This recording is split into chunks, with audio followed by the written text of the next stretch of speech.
बिस्मिल्लाहिर्रहमानिर्रहीम। अस्सलाम वालेकुम दोस्तों, उम्मीद करता हूँ आप बिल्कुल ठीक ठाक होंगे। दोस्तों आज है 19 जुलाई सन 2023 और दिन है बुध का। दोस्तों आज यकम मुहर्रम हराम है, नया इस्लामी साल है 1445 हिजरी। तो 1445 हिजरी नए इस्लामी साल के पहले दिन यानी जैसे ही चाँद नज़र आता है तो उस वक्त ही जो खाना काबा का गिलाफ है उसे चेंज करने की, जो उससे बदलने की जो तैयारियां हैं वो शुरू हो जाती हैं। और इस वीडियो में आप तस्वीरें जो देख रहे हैं माशाल्लाह से बहुत ही रूह परवर जो मंज़र हैं वो आप इस वीडियो में देख रहे हैं। और कोने में जो एक वीडियो देख रहे हैं जो खाना काबा के गिलाफ को जो है वो लेकर आ रहे हैं। तो इसकी तफसील कुछ, इसको बनाने के लिए इसके अलावा कितना इसमें सामान लगा है, ये सब तमाम तफसील आप इस वीडियो में जान सकेंगे।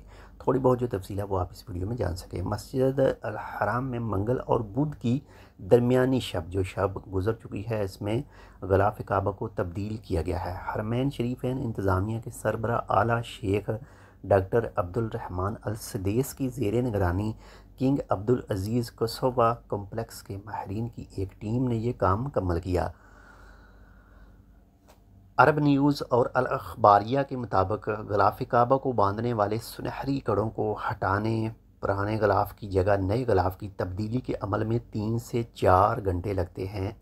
और नए ग़िलाफ़ काबा की तैयारी पर तकरीबन 25 मिलियन जो सऊदी रियाल हैं वो लागत आई है। और इसमें 850 किलोग्राम ख़ाम रेशम इस्तेमाल किया गया है। जो रेशम है 850 किलोग्राम इस्तेमाल हुआ है। और उसके अलावा 100 से ज़्यादा कारीगरों ने ग़िलाफ़ के 55 यानी 55 टुकड़ों की तैयारी पर काम किया। और हर टुकड़े की कढ़ाई में 60 से 120 दिन लगे हैं। ग़िलाफ़ काबा की तैयारी के लिए 120 किलोग्राम सोने और 100 किलोग्राम चांदी का धागा इस्तेमाल किया गया है। ग़िलाफ़ काबा की तैयारी में इस्तेमाल होने वाले मवाद के म्यार को जांचने के लिए लेबार्ट्री मौजूद है। इससे कबल किंग अब्दुल अज़ीज़ कसोवा कम्प्लेक्स से ग़िलाफ़ काबा को मखसूस ट्रकों और गाड़ियों से मखसूस रास्ते से जुलूस की शक्ल में मस्जिद अल हराम तक लाया गया। ग़िलाफ़ काबा को मस्जिद अल हराम के बैरूनी दरवाज़े से मताफ़ तक पहुँचाने के लिए मखसूस रास्ते का तयन किया गया था। इदारा अमूर हरमैन शरीफैन की जानिब से ग़िलाफ़ काबा की तब्दीली के लिए 15 अफराद को फ़नी तरबियत फ्राहम की गई थी, जिनमें ग़िलाफ़ तैयार करने वाली फैक्ट्री के इंजीनियर्स और फ़नी शोबे के माहिरीन भी शामिल हैं।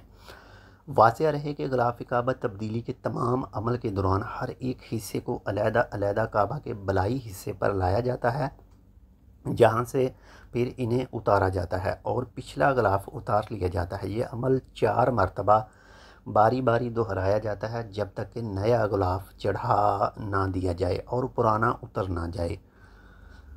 न्यूज़ के मुताबिक इससे कबल कई दहाइयों से ग़िलाफ़ काबा कसोवा, जिसको कहते हैं, हर साल हज के दौरान 9 ज़िलहज की सुबह को हज्जाज के मैदान अरफात रवाना होने के बाद तब्दील किया जाता था।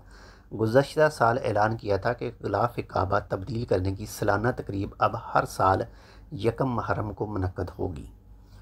अलावा अज़ी हरमैन शरीफैन इंतज़ामिया के सरबरा आला शेख डॉक्टर अब्दुल रहमान अल सदेस ने ग़िलाफ़ काबा की तब्दीली की तकरीब से ख़िताब में कहा कि ग़िलाफ़ काबा के हवाले से किंग अब्दुल अज़ीज़ कम्प्लेक्स अकेडमी कायम करने का स्ट्रेटजिक मंसूबा बनाया गया है।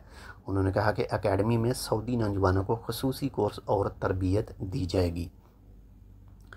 ये एक छोटी सी मालूमात थी, उम्मीद करता हूँ आपको पसंद आएगी। पसंद आए तो अपने दोस्तों के साथ इस वीडियो को शेयर कर दीजिएगा और वीडियो को लाइक भी कर दीजिएगा। चैनल सब्सक्राइब नहीं किया टेक विद उर्दू को, तो टेक विद उर्दू को भी सब्सक्राइब